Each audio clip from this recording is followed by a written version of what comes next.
Hello guys, welcome back to walk with Vara YouTube channel. So ఈరోజు college ఉండే అట్లా ready అయ్యి ఏమున్నా లేకపోయినా గొడుగు ఉండాలి, అసలు అది చాలా ముఖ్యం ఇక్కడ. సో అవన్నీ పెట్టుకొని చూసుకొని కాలేజ్కి వెళ్ళిపోయాను.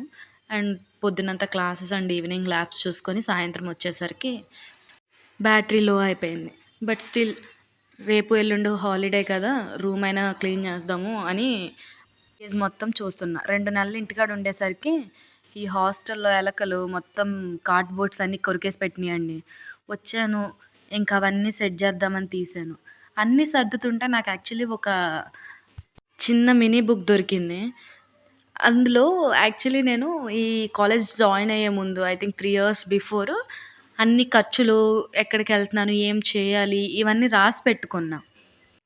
లైక్ ఈరోజు మా అమ్మ వాళ్ళ ఇంటికెళ్ళేటప్పుడు ఇంత ఛార్జ్ అయింది, వచ్చేటప్పుడు ఎంత, అక్కడ ఇవి ఖర్చు పెట్టాను, ఇవి ఖర్చు పెట్టాను, కాలేజ్‌కొచ్చాక ఈరోజు ఇవి తీసుకున్నాను, అవి తీసుకున్నాను, అండ్ ఇంత బ్యాలెన్స్ మిగిలింది అకౌంట్‌లో, ఎంతుంది, అది, ఇది ఎక్సెట్రా. అండ్ దెన్ ఆఫ్టర్ క్లాస్‌లో గూడా ఏదైనా నాకు తెలియని కొత్త పదాలు చెప్తుంటే ఆ పదాలు నోట్ చేసుకోవడం, అది రాసుకొని ఇంటికెళ్ళాక చూడాలని పెట్టుకోవడం. ఒకేళ అవి చదివితే ఒకవేళ వాళ్ళు ఏదైతే చెప్పారో అవి కంప్లీట్ చేస్తే దానికి టిక్స్ పెట్టుకోవడం. అండ్ టు డూ లిస్ట్ ఉంటది గదా, రేపేం చేయాలనేవి రాసుకోవడం. ఆ చిన్న చిన్న బుక్స్‌లో ఇవన్నీ రాసి పెట్టుకున్నా. అండ్ కావాల్సిన ఫ్రెండ్స్‌వి నంబర్ నోట్స్ చేసుకోవడం. ఎన్ని రాసి పెట్టాను, నాకే అవన్నీ చూస్తే నవ్వొస్తుంది. ఏంటి అప్పుడు అంత రెస్పాన్సిబులా మనము? అంత అకౌంటబిలిటీ ఉండేదా మనకి అని. ఇప్పుడు అస్సలు క్లాస్‌లో విన్నవి బుక్ మీద రాస్తాము. ఓకే, బయటకొస్తాము. ఆ తర్వాత మళ్ళా రేపు క్లాస్‌కెళ్తాం. చదువుతాము, మార్క్స్ అయితే వస్తాయి, బానే ఉంటది. బట్ అప్పుడున్నంత డెడికేషన్ అయితే లేదు.